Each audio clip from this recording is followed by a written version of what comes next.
Hello everyone, my name is Abul Saqib and I'm a student from Houston Community College. I'm really delighted to get a chance to present today at the GCIC conference. Um, the topic that I'm going to talk to you guys about is kind of personal and really important for me because it is about our planet, the Earth, and it should be important for you guys as well. And the second aspect of this topic that I'm going to talk to you guys about is how we define success. The title of my presentation, as you guys can see, is Breaking the Chains of Greed for a Sustainable Future. This is basically the crux of my presentation that I'm going to present today, and we will discuss different aspects of these topics. So let's move on with the presentation. Let's begin with the question, how does success or what does success mean to you? For many people today, they would answer that success is maybe fancy cars, big cars, sports cars, big houses, expensive stuff, expensive clothes. I mean, if you look rich, that means you're successful. Is that the case? Well, the society today teaches us that that is true, that the more money you have, the more expensive you look, the more successful you are.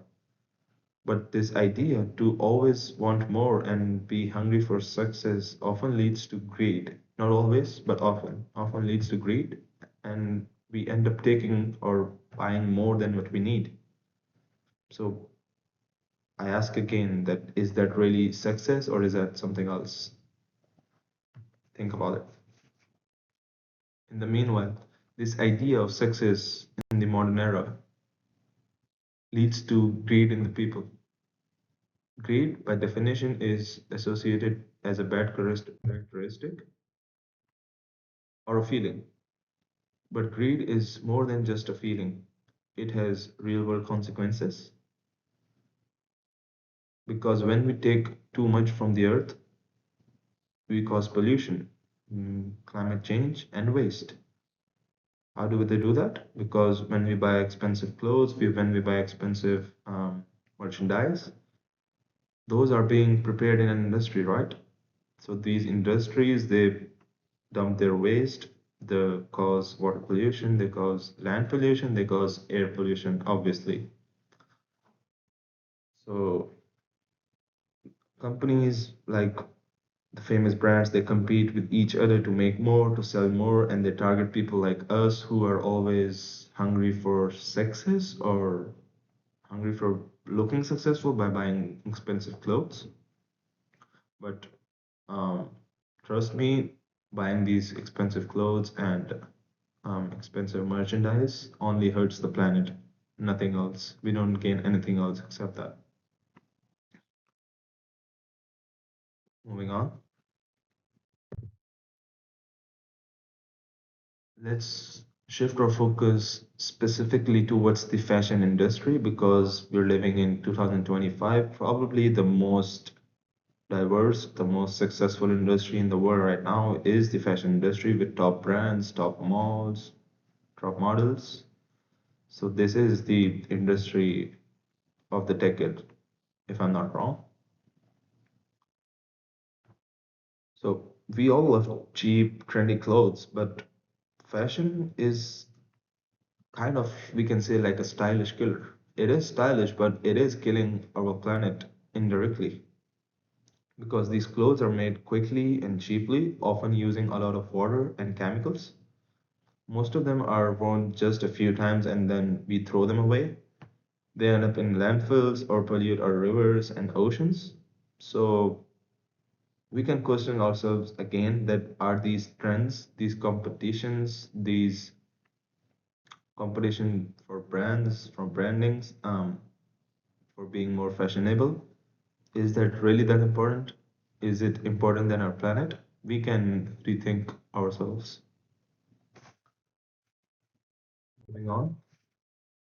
So, since we realize that this greed for more, for wanting more than what we need, it is harming our planet. Are we doing something about it?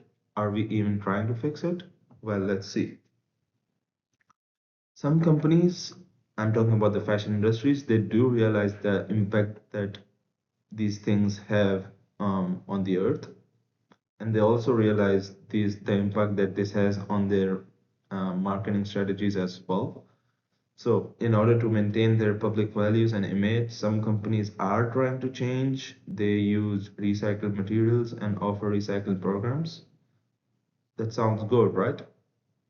Companies are trying their best to, preserve the earth, but unfortunately, that's not the case. The problem is many of them are just pretending to care about the environment, but what they actually care about is their public reputation. This is what we call greenwashing, more like brainwashing. They act eco-friendly in the face while still harming the earth behind the scenes. They make sure that the name of their products has green in them, has the word recycle on them, but behind the scenes, all they care about is their brand marketing, their brand image, how they can boost their sales. So none of the brands in the world is really concerned about the earth.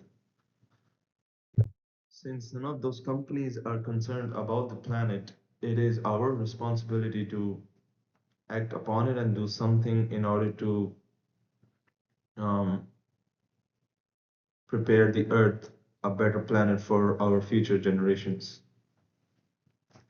So let's look at what we can do as normal human beings, normal people. So it starts with taking only what we need. What we do nowadays is we take more than what we need. We are um, we are slave of our desires. First of all, we should learn how to control our desires and only take what we need.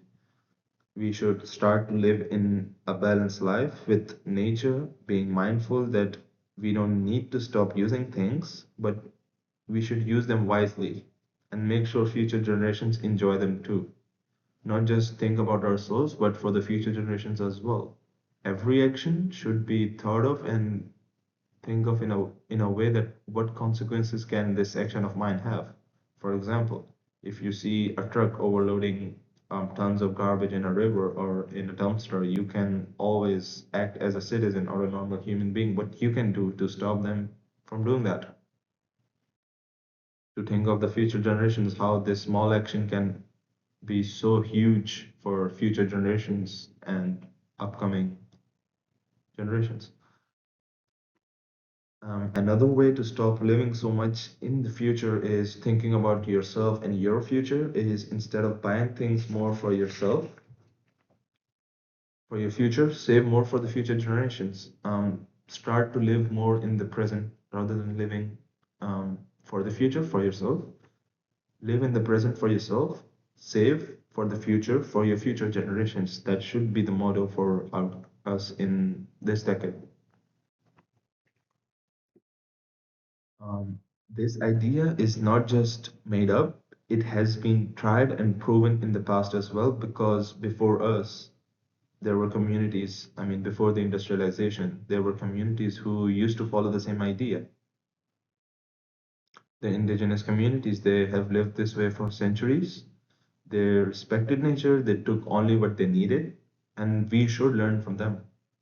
We study history in colleges and universities, not just for facts and figures and for names of leaders and famous people. We also study history in order to learn from their mistakes and learn from what they did better than us. And in this aspect, they did it better than us. This is the reason why we have so many resources in our hands today, like oil, coal, and other fossil fuels, because if our ancestors or people back then would have used them thinking about themselves, we would probably be short of these sources today.